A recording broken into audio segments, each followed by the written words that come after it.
Assalamualaikum warahmatullahi wabarakatuh. Kami dari kelompok 1 akan menampilkan hasil karya kami yang bertema kebudayaan Nusantara. Sebelumnya kami akan memperkenalkan kelompok kami terlebih dahulu. Saya Muhammad Al Farizi. Saya Ridho Muhammad Fernanda. Saya Martin. Saya Frida Sapatria. Saya Dira Ayu. Saya Damu Bagi Prayoga. Saya Yudis Chandra. Saya Sambung Zakaria. Selamat menyaksikan. Indonesia adalah negara dengan kepulauan yang penuh dengan keragaman budaya, ras, suku, bangsa, agama, kepercayaan, bahasa daerah, dan masih banyak lagi.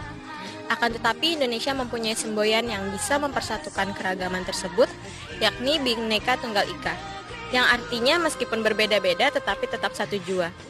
Hal tersebut adalah kekayaan dan keindahan bagi bangsa Indonesia. Suku-suku bangsa yang tersebar di Negara Kesatuan Republik Indonesia adalah warisan sejarah bangsa. Berdasarkan faktor geografis, perdagangan laut, dan masuknya pada penjajah ke wilayah Indonesia yang mengakibatkan beberapa perbedaan antar suku bangsa dari satu daerah ke daerah lain.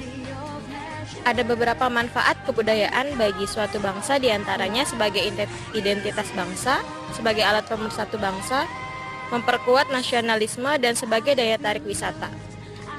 Indonesia memiliki banyak kebudayaan di setiap suku bangsa, diantaranya Sumatera Selatan merupakan salah satu daerah maritim yang ada di Indonesia. Salah satu ibu kotanya adalah ibu kota Palembang. Memiliki sebuah kerajaan yang terbesar, yaitu Kerajaan Sriwijaya. Sumatera Selatan, ibu kota provinsinya adalah kota Palembang. Provinsi ini dulu dikenal dengan Kerajaan Sriwijaya yang cukup besar. Merupakan daerah maritim yang sangat luas dengan wilayah perekonomian yang sangat maju pada waktu itu. Suku bangsa yang ada di Sumatera Selatan merupakan suku Komering, suku Palembang, dan suku Gumay. Bahasa yang digunakan di Sumatera Selatan adalah bahasa Palembang atau bahasa Melayu. Mayoritas penduduknya menganut agama Islam. Baju adat daerah Sumatera Selatan yang pertama dikenal dengan nama Aisan Paksangko, merupakan kombinasi warna merah dan emas yang melambangkan kemegahan dan kemewahan. Yang kedua adalah Aisan Gede, yang merupakan kombinasi warna merah jambu dan emas, merupakan sebuah kombinasi yang menganut tentang kelemah lembutan. Tarian tradisional di Sumatera Selatan ada banyak, seperti tari Tanggai dan tari Gending Sriwijaya yang sangat terkenal. Alat musik yang ada di daerah Sumatera Selatan ini ada kenong basemah, gambus, dan lainnya. Senjata tradisional yang ada di Sumatera Selatan merupakan tombak trisula. Upacara adat yang ada di Sumatera Selatan seperti tradisi ngobeng, tradisi sedekah rameh, dan lainnya. Makanan khas Palembang yang paling terkenal adalah pempek, dan masih banyak lainnya. Jawa Timur adalah sebuah provinsi di bagian timur Pulau Jawa, Indonesia. Ibu kotanya terletak di Surabaya. Di daerah Jawa Timur memiliki ciri khas tersendiri seperti kebiasaan-kebiasaan adat istiadat, contohnya ludruk. Ludruk adalah kesenian Jawa Timur yang cukup terkenal, semacam seni panggung yang umumnya seluruh pemainnya laki-laki. Suku yang ada di Jawa Timur, suku Jawa, suku Tengger, suku Osing, suku Madura, suku Bawean. Suku Jawa adalah terbesar yang ada di Provinsi Jawa Timur. Bahasa daerah yang digunakan oleh masyarakat yaitu bahasa Jawa, Madura, Osing, Tengger, dan Kangean. Rumah Joglo dikenal sebagai rumah adat yang berasal dari Jawa Timur. Bentuknya yang limas serta atapnya yang megah sangat dikenal baik oleh masyarakat.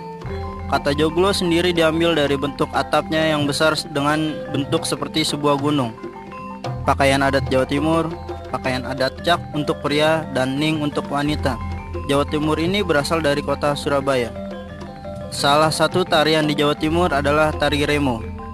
Salah satu senjata tradisional Jawa Timur adalah buding. Senjata ini berbentuk seperti pisau atau golok dan memiliki gagang serta mempunyai sarung pelindung.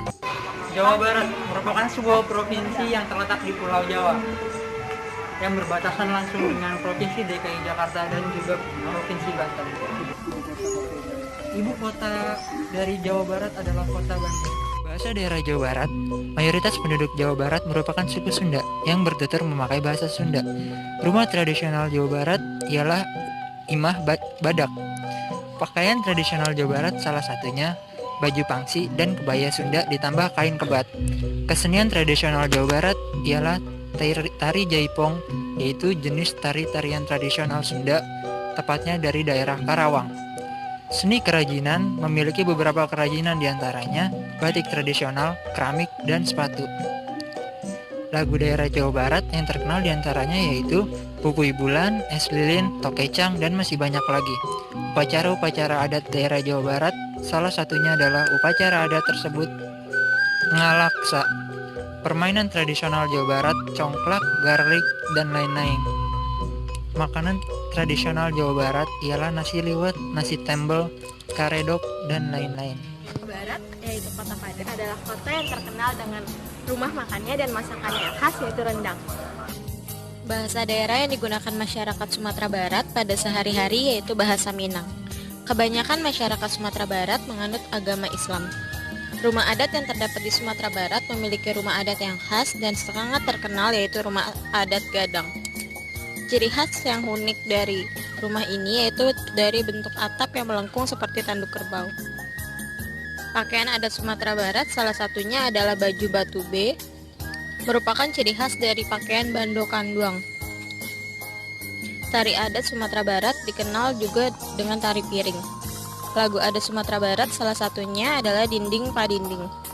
Alat musik yang terdapat di Sumatera Barat salah satunya talempong. Senjata tradisional Sumatera Barat yaitu rudi. Senjata tradisional ini serupa dan sejenis dengan golok, berasal dari budaya masyarakat Minang. Provinsi Kalimantan Utara merupakan provinsi termuda yang ada di Indonesia yang berbatasan dengan negara Malaysia, yaitu bagian Sarawak dan Sabah. Suku bangsa Kalimantan Utara adalah Dayak, Banjar, dan Tidung. Bahasa daerah yang digunakan adalah bahasa Indonesia, bahasa resmi, suku Dayak, Banjar, dan bahasa Tidung. Agama masyarakat Kalimantan mayoritasnya adalah Islam. Kebudayaan Kalimantan terdiri dari rumah adat. Rumah adat Kalimantan adalah Rumah Baloi. Rumah adat yang terkenal dari masyarakat Kalimantan Utara. Rumah ini merupakan perpaduan kebudayaan seni arsitektur suku Tidung dengan menggunakan bahan dasar kayu ulin.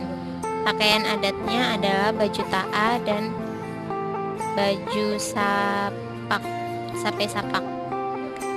Tarian yang ada di Kalimantan Utara adalah tari magunatip atau tari lalatip. Musiknya bababun. Upacara adat yang digunakan adalah dahau. Provinsi Papua merupakan provinsi terluas di Indonesia. Dulunya bernama Irian Jaya, sekarang terbagi menjadi dua. Sebelah timur menjadi Papua, dan sebelah barat menjadi Papua Barat dengan ibu kota Manokwari. Bahasa daerah Papua Barat. Pada umumnya masyarakat Papua Barat menggunakan bahasa Biak di Kepulauan Raja Ampat, bahasa Ambel. Bahasa ini digunakan di daerah Teluk Maya Libit dan beberapa bahasa Papua Barat lainnya. Agama Papua Barat, Kristen Protestan adalah agama mayoritas masyarakat Papua Barat. Rumah adat Papua Barat salah satunya yaitu Rumah Adat Honai. Pakaian adat Papua Barat salah satunya adalah koteka dan rok rumbai. Senjata tradisional Papua Barat, busur dan anak panah. Tarian adat Papua, tari sajojo dari Pulau Papua. Tarian ini merupakan sebuah budaya hiburan yang bisa dimainkan oleh para penari pria dan wanita. Alat musik Papua Barat. Salah satu alat musik Papua Barat yaitu tifa. Tifa adalah salah satu alat musik asal Papua yang memiliki bentuk sama dengan gendang. Di antara Jawa Barat dan Jawa Timur. Bahasa di Jawa Tengah. Bahasa Jawa secara umum terdiri dari dua bagian, yaitu Kulonan, bahasa yang dituturkan di bagian barat Jawa Tengah yang terdiri dari dialek Banyumas dan dialek Tegal. Timuran, bahasa yang dituturkan di bagian timur Jawa Tengah yang terdiri dari atas dialek Solo dan dialek Semarang. Rumah adat di Jawa Tengah adalah rumah joglo. Ciri khas rumah ini yaitu teras yang luas tertata bersekat. Selain itu di tengah ruangan rumah joglo juga disokong oleh 4 tiang. pakaian adat Jawa Tengah, antara batik, blangkon, peninggalan kebudayaan Jawa Tengah, kesenian wayang kulit, dan tinghe sinten. Kebudayaan Indonesia adalah suatu budaya campuran dari beberapa etnis. Jakarta sendiri adalah ibu kota Indonesia yang membuat orang-orang berdatangan dari seluruh penjuru Nusantara. Suku asli kota Jakarta yaitu suku Betawi. Makin kesini, suku Betawi sedikit tergeser oleh suku-suku pendatang. Akhirnya, sebagian suku Betawi ini menyebar keluar dari Jakarta ke wilayah-wilayah yang ada di Provinsi Jawa Barat dan Provinsi Banten. Khawatir akan menghilangnya budaya asli suku Betawi, maka pemerintah setempat mendirikan cagar budaya di situ Babakan. Suku Betawi adalah merupakan suku asli kota Jakarta. Rumah adat DKI Jakarta yang notabene adalah merupakan rumah adat suku Betawi yaitu rumah adat kebaya. Rumah adat kebaya ini mempunyai ciri khas atap seperti pelana yang dilipat. Jika dilihat dari samping, atap rumah maka akan terlihat seperti lipatan kebaya. Dari situlah kenapa rumah ini dikenal dengan rumah kebaya. Lalu pakaian adat Betawi, pakaian keseharian pria yaitu baju sodariah atau koko dan celana komprang, ditambah sarung yang digulung dan dikaitkan di pinggang, dan memakai sabuk warna hijau serta peci berwarna merah. Kesenian tradisional DKI Jakarta yaitu ondel-ondel, tanjidor, lenong, dan tari lenggong. Senjata tradisionalnya salah satunya adalah golok Betawi. Makanan khas DKI Jakarta yaitu kerak telur, roti buaya, dan lain-lain. Bahasa daerahnya yang digunakan resmi adalah bahasa Indonesia, sedangkan bahasa utamanya bahasa Betawi. Sejak pasca reformasi hingga saat ini, kebudayaan di Indonesia terus mengalami banyak tantangan yang cukup serius. Khususnya, pada saat ini terjadinya indikasi krisis karakter dan identitas, serta integritas di kalangan generasi muda saat ini. Hal itu menyebabkan lunturnya wacana kebudayaan Nusantara di kalangan masyarakat, dikarenakan masuknya pengaruh budaya asing, baik dari Barat maupun Asia.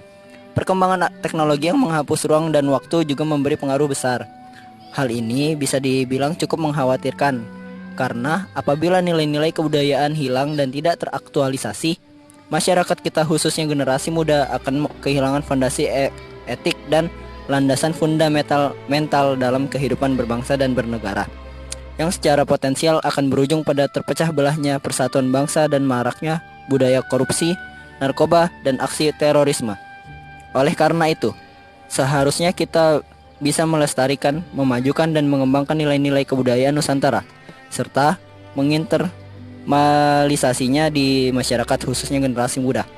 Ayo generasi muda, mari kita kembangkan budaya di negara kita.